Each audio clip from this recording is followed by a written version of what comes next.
Hi friends, இன்றைக்கி தக்காளி வச்சு பச்சடி செய்யலாம். வீடியோவை ஸ்கிப் பண்ணாமல் ஃபுல்லாக பாருங்கள்.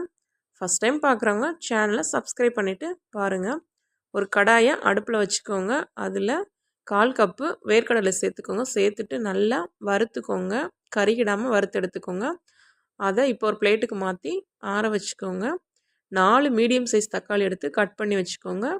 3 பச்சை மிளகாய், ஒரு பெரிய வெங்காயத்தை கட் பண்ணிக்கோங்க. 4 துண்டு இஞ்சி எடுத்துக்கோங்க. இப்போ ஒரு கடாயை அடுப்பில் வச்சுட்டு எண்ணெய் சேர்த்துக்கோங்க. எண்ணெய் காஞ்சதும் பச்சை மிளகாய் சேர்த்துக்கோங்க. அது கூடவே இஞ்சியை சேர்த்துக்கோங்க. சேர்த்துட்டு நல்லா வதக்குங்க.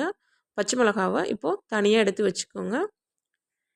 இப்போ அதே எண்ணெயில் வெங்காயத்தை சேர்த்துட்டு நல்லா வதக்குங்க. கூடவே தக்காளி சேர்த்துக்கோங்க. கொஞ்சம் உப்பு சேர்த்துட்டு தக்காளி குழையிற அளவுக்கு நல்லா வதக்கிக்கோங்க.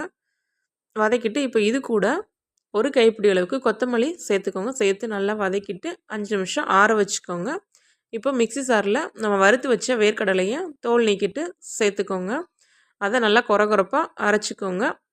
அதுலேயே நம்ம வறுத்து வச்ச பச்சை மிளகாய் சேர்த்துக்கோங்க.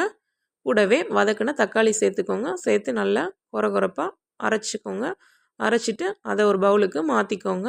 இப்போ இதுக்கு ஒரு தாளிப்பு கொடுக்கணும். கடாயை அடுப்பில் வச்சுக்கோங்க.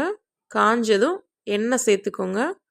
எண்ணெய் காஞ்சதும் 1 ஸ்பூன் கடுகுளுந்தம் பருப்பு, கொஞ்சம் கருவேப்பிலை சேர்த்துட்டு நல்லா பொரிய விடுங்க. பொரிஞ்சதும் இப்போ இதை பச்சடியில் சேர்த்துக்கோங்க. சூப்பரான தக்காளி பச்சடி ரெடி ஆயிடுச்சு. இது சாதம், தோசை, இட்லி கூட சாப்பிட்றதுக்கு சூப்பராக இருக்கும். நீங்களும் இது மாதிரி ட்ரை பண்ணி பாருங்கள். ட்ரை பண்ணிவிட்டு எப்படி இருக்குன்னு கமெண்ட் பண்ணுங்கள். தேங்க்ஸ் ஃபார் வாட்சிங்.